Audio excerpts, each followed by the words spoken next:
Hi guys, I feel like since I took like 3 hours to make this rant template, that I'd explain my original character Indigo right here. I made her my PNG because I don't want to be tied to anyone else who may use a certain character for their rants. I hate being seen as a copycat. It genuinely irks me. Anyway, Indigo's lore. Brace yourselves, I'm gonna spill. So Indigo was known as a human by the name of, you never guessed it, Indigo Chavez. Her dad is white and her mom is Mexican. And she has a brother named Caleb. He's 10 while Indigo was 15. And a virus outbroke, causing her and her family to get infected. Nobody survived, and as her body decayed, the flowers that overtook her allowed her to become living again because her consciousness took over the sentience of the flowers. And it turned out she wasn't the only one to die and come back via the Lazarus effect. Other kids her age and adults all came back as some kind of monster. And her brother Caleb came back as a flower monster, too. But he was taken by the government to be studied as to why some humans survived after dying. And the rest of her arc is her trying to get her brother back with a group of fellow monsters. I think her lore is basic and creative at the same time. If you have any questions about her lore, feel free to ask. Anyway, Riley out.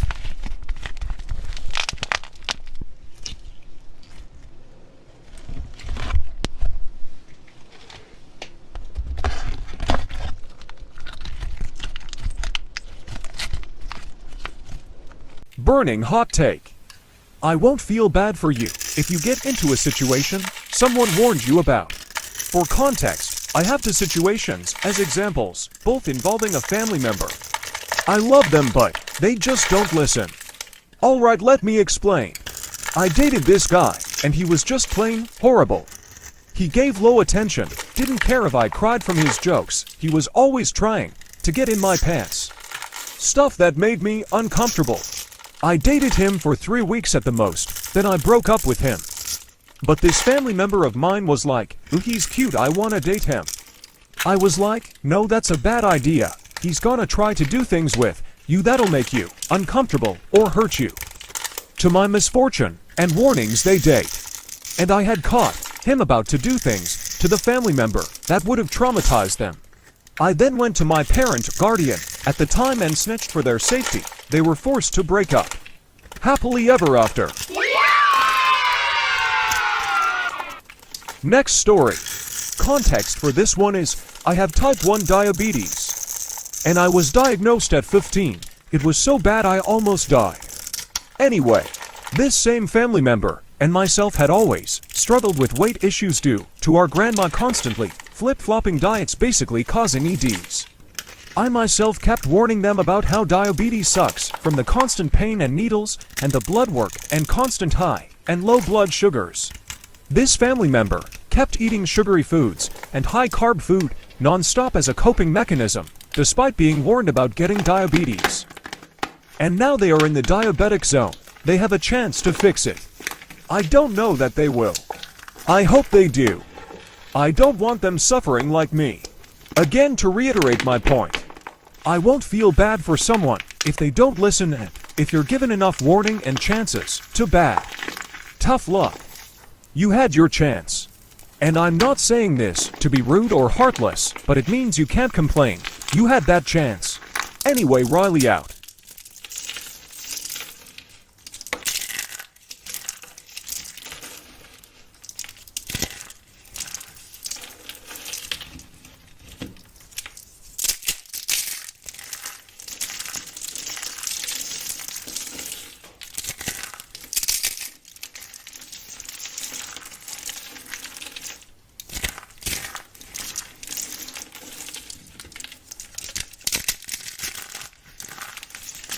Can we normalize using the school bathrooms for its original purpose again? I graduated a few years ago, but I still have siblings and friends complaining about how they feel judged for going to the bathroom in school to pee or whatever. Like, seriously, how is that fair? That bathroom those girls and boys are using as a hangout spot to vape, hang out and do makeup is not what that's used for, so a kid should be able to shit in there if they need to shit. I also remember feeling really judged, going to the bathroom, and I had stomach problems and crippling anxiety in high school. I genuinely don't understand the need to spill the tea in the bathroom. Just pass notes like I did with my friends back in the day. Like some friends of mine feel judged for needing to change a pad or a tampon because some girls go, "That's so gross. Is she on her period?" Like, yes bro, she is. It's not a big deal, you have one too. And for some of my guy friends, they get comments on their private parts in the bathroom. Or peer pressure into vaping. Like, why is someone commenting on stuff like that? That's disgusting. Like, focus on cleaning those disgusting restrooms you choose to reside in, instead of making comments on other men's private parts. Like, it genuinely irks me about how normalized the restroom is used as a hangout spot rather than the restroom. Anyway, that is my frustration for now. See you all again. Riley out.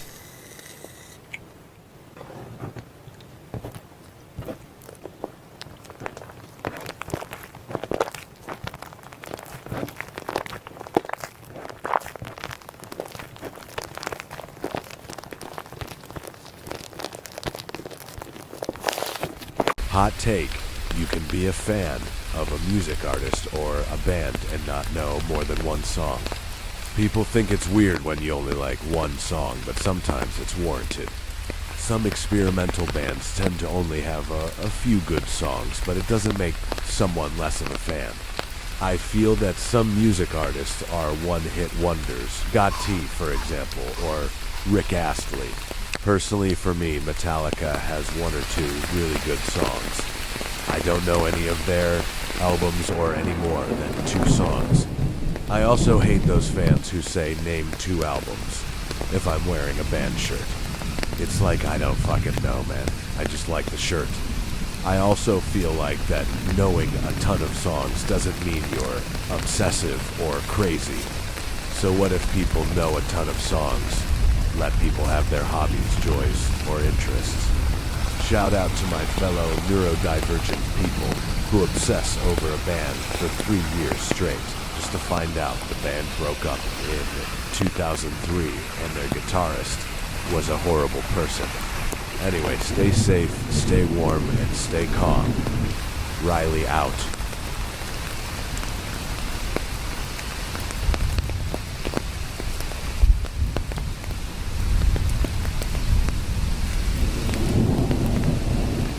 Anyone else get annoyed when those moments in bed, right when you first wake up, get interrupted?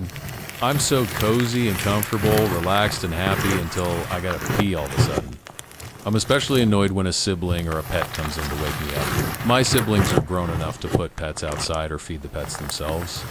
You don't gotta wake me up to do it because you're grown enough. I value my sleep. Those moments in bed right before I fall asleep or fully wake up are the ones I value the most. Don't bother me during said moments or I'm going to be super grumpy. And whatever happens to you after I'm grumpy is your own fault. And I'm an insomniac. I value my sleep because of that. Even after my insomnia, I have chronic night terrors, which makes falling back asleep even harder. So if I can sleep, I sure as heck will. But now that I'm there, I have this one reoccurring thing in my dreams. It's like a world of the same locations I have my dreams in. It's really cool and terrifying. I have a lot of consistently vivid daydreams in there as well. One day I'll post a map of the dream world or everything I can map out that makes coherent sense. Because I think it would be cool to have that visual representation of what I'm dealing with location-wise in my dream. What's also cool about it is my dream world has the same consistent NPCs and bad guys. So a lot of my night terrors have the same bad guys. And also when I dream, I shift between 3 different characters that have crossed over at some point. The first one is me, Riley, and in my dream. World I work as a mailman and an anomaly reporter, which is all a part of the same job. Then there's a boy named Texas. He's a priest's son who hunts demons with his dad and is friends with me. And the final character is a girl named Rossette. She acts as my girlfriend, essentially, and she is a worker in the Dream World Mall's security service. And some of the monsters are demons. Evil clones of real-life family and friends in the thing called the False Hope.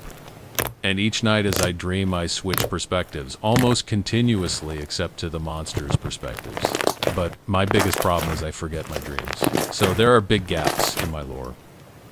If I can figure out plot holes and maps and timelines, I'll make a long video about it. On my YouTube channel or on my main TikTok account. Anyway, Riley out.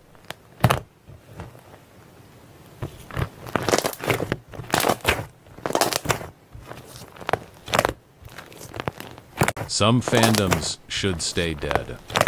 Now hold on, put the tomatoes down, fingers away from the keyboard. The reason I say some fandoms should stay dead is because the culture that caused it to die happened for a reason. Honestly, I'm glad my favorite fandoms are dead or in a low activity state. Why, you might ask? It keeps the creeps out. Keep the creepy men away from my amazing kid shows and cartoons. I don't want to find anything gross made in my fandoms. Like, it's bad enough we have pedos in the My Little Pony, Stranger Things, Teen Titans, or anything DC, Marvel, Gravity Falls. The list, unfortunately, goes on longer than my fingers have the ability to type. And it unfortunately makes things worse considering adult sites like Rule 34. Sometimes I browse those sites to ease my curiosity about things in smut books, and the amount of depraved, incestuous content or things involving minors is gross. And I hear some of you in the comments saying, Riley, don't go on those sites if you don't want to see it. That's not my point. My point is I'm seeing things that would be considered illegal, just out in the open with some fictional siblings or fictional children. But Riley, they are fake. It's fiction. Fiction stems from some people's reality and sick mindsets. So if someone is making art like that, well, you can figure out that they probably have creepy tendencies or some very fucked up thoughts going through their heads. And I wish we could take it out of fandom spaces, but we can't. Some of that stuff is deeply rooted in fandoms, which is why I want to keep it out of the dead or low activity fandoms, or just keep those fandoms dead. Just for the sake of keeping the creeps out or protecting whatever culture died in those fandoms spaces, it's probably better for them anyway. I had to get that all in my chest anyway. Stay cool, my friends. Riley out.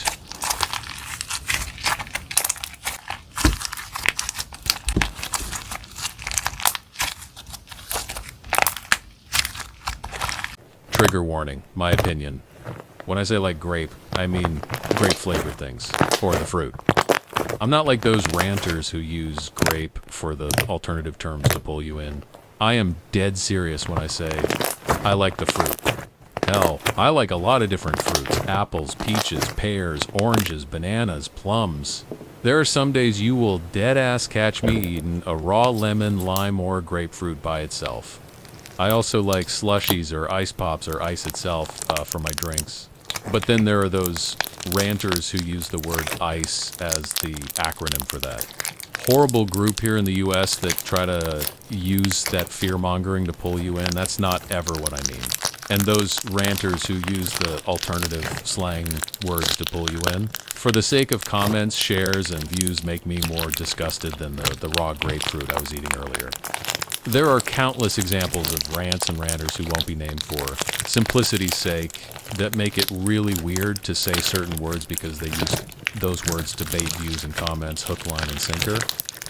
But in my opinion, I don't care if you use certain words as long as it's not for engagement bait or to make someone second guess what they're thinking or have to say, because as long as there's no true harm in your intent, it's fine. Any other way of using those words or phrases is not okay. And I really hope people understand when I mean use the slang words negatively, that I mean engagement bait. Using those words for getting around TikTok's moderation to talk about serious topics to me is fine. But I prefer if people can use the real words for grape, unalive, PDF file, or sewer slide if they can. I understand most social media monitoring doesn't allow it, but if you can use the real word, do it. So the real word doesn't lose its meaning, because real people have been affected by the real uncensored version of these words. And it feels important said words don't lose their value for said reasons. Stay safe and stay warm. Anyway, Raleigh out.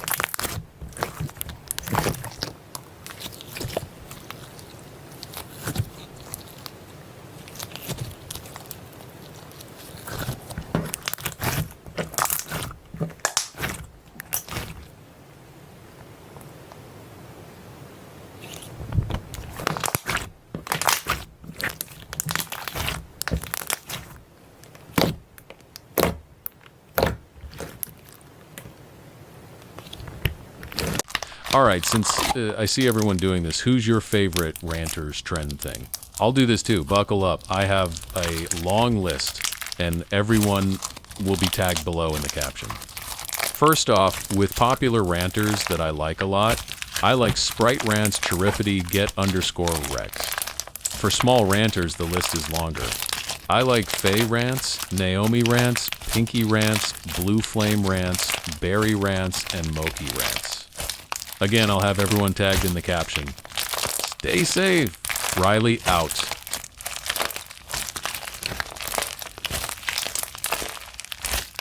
Grief sucks because, what do you mean my mom has been dead since 2023 and I've been crying about it like it was the day the cops found her? Today has been especially bad. I had to go to the store to pick up medicine and go to other places throughout the day as an adult does. I cried 9 times. 4 times in the store when they played songs back to back my mom used to sing with me, or to me when I was a kid. The other 4 times were in different places, like my local antique store and my workplace.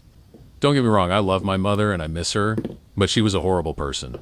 That's why I think grief is weird, because my mom was physically and verbally abusive and I miss her. But that grief still haunts me more than her abuse does, missing her messes with me more than what she did.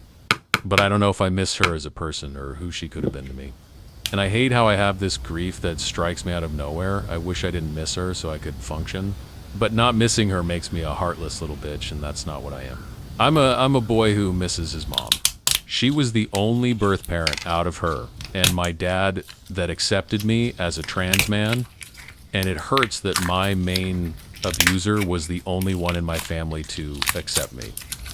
Anyway, thank you guys for letting me air out my frustrations. Stay safe, stay warm and cozy. Riley out.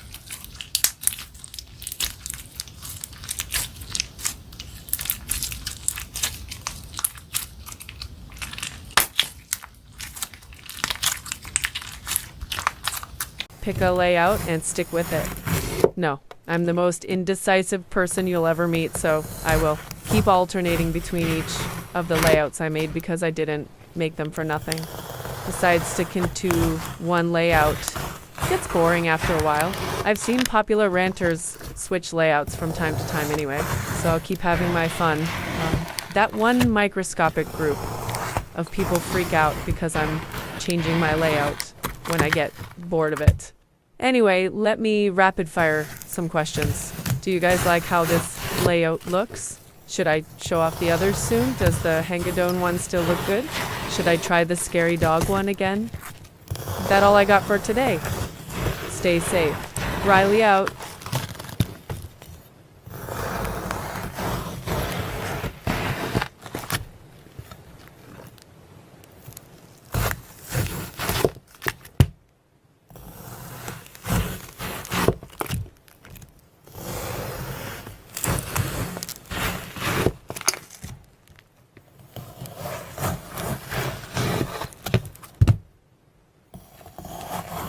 Hot take, people. Using clashing identity labels shouldn't matter.